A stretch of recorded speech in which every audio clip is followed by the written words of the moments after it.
সুন্দর উপস্থাপনা দেখছি, মন প্রাণ ভরে যাচ্ছে। অনেক কিছু ভাবছি, অনেক কিছু ভাবাচ্ছে আমাদেরকে। এরকমটাই তো চাই সমাজের মধ্যে। আমাদের জাগরণটাই দরকার এই সংস্কৃতি চর্চার মধ্যে। বেশি নৃত্য হোক, গান হোক, আবৃত্তি হোক। এইখানে এই নীলকণের এই নৃত্যানুষ্ঠানে আমি আসতে পেরেছি, তার জন্য আমি চঞ্চল দাকে প্রথমে অবশ্যই একটা সম্মান জ্ঞাপন করি। তার সঙ্গে তো রিকা আছি, বন্ধু রিকা। সুন্দর নৃত্যানুষ্ঠান চলছে, তার মাঝখানে ওর একটুখানি ওদের পাগুলো ব্যথা হয়ে গেছে, তো তাই পায়ের রেস্টও হবে, আমার একটুখানি বলাও হবে। তাই আমার আবৃত্তি অনুষ্ঠান একটু একটু প্লিজ। ওরা খুব ব্যস্ত, হ্যাঁ, আমি তাড়াতাড়ি সেরে ফেলি। আমার প্রথম নিবেদন মানুষ ঈশ্বর হবে, কবি অচিন্ত কুমার সেনগুপ্ত। একটু আগেই কিন্তু আমরা মানব প্রেমের একটা সুন্দর নিবেদন দেখলাম। আসলে যুগ যুগ ধরে মহাপুরুষরা এসেছেন, আমাদেরকে বলেছেন, আমাদের মধ্যে মানব প্রেমটাই ছড়িয়ে দিতে চেয়েছেন। সেই মানব প্রেমে আমরা ভুলে যাই, হানাহানি কানাকানি চলতে থাকে। সেই মানব প্রেমেরই গল্প মানুষ ঈশ্বর হবে। ঈশ্বর মানুষ হয়েছেন, এবার মানুষ ঈশ্বর হবে। সামান্য কোটি বস্ত্র পরিয়ে ক্রুশে আরোপ হলো যিশুকে। চারটে সৈন্য যারা তদারক করছিল, তারা বসেও যিশুর পোশাক নিয়ে ভাগাভাগি করতে। কেউ নিল কোমরবন্ধ, কেউ পাগড়ি, কেউ জুতো, কেউ জামা। কিন্তু গায়ের জামাটা কে নিবি? এক ফুট সেলাই নেই কোথাও। কি সুন্দর জামাটা, সমস্তটা একসঙ্গে বলে তোলা, বুঝি ওর মার তৈরি। এটা তো ছিঁড়ে চার ভাগ করা যাবে না। এসো আমরা জুড়ে খেলি, দেখি কার বরাত খোলে। যে নিদারুণ যন্ত্রণায় ব্যক্ত হচ্ছে, আর তারই ক্রুশের নিচে বসে জুয়ো খেলছে সৈন্যরা। নিপীড়িত মানুষের মধ্যে কাঁদছে ঈশ্বর। আমরাও তিনি দেখছিও না তাকে।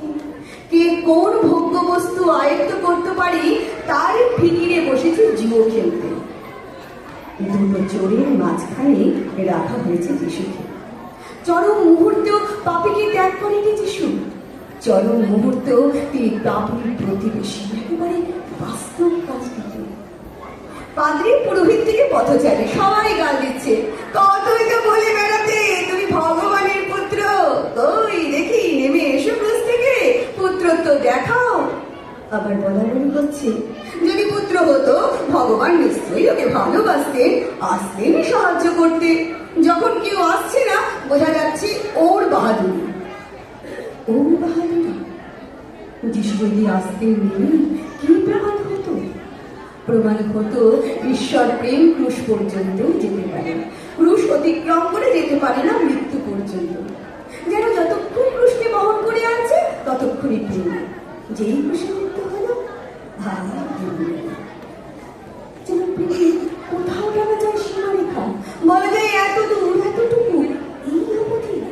শুধু বাঁচালেই প্রেম, মারলে প্রেম নয়। এমন কি যন্ত্রণা আছে যা প্রেম করতে পারে না?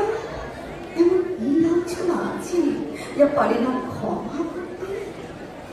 যিশু হঠাৎ আর্তনাদ করে উঠলেন, হে ঈশ্বর, আমাকে তুমি কেন ত্যাগ করলে? কেন কেন ত্যাগ করলে? এখানে তো আমাদের নালিশ।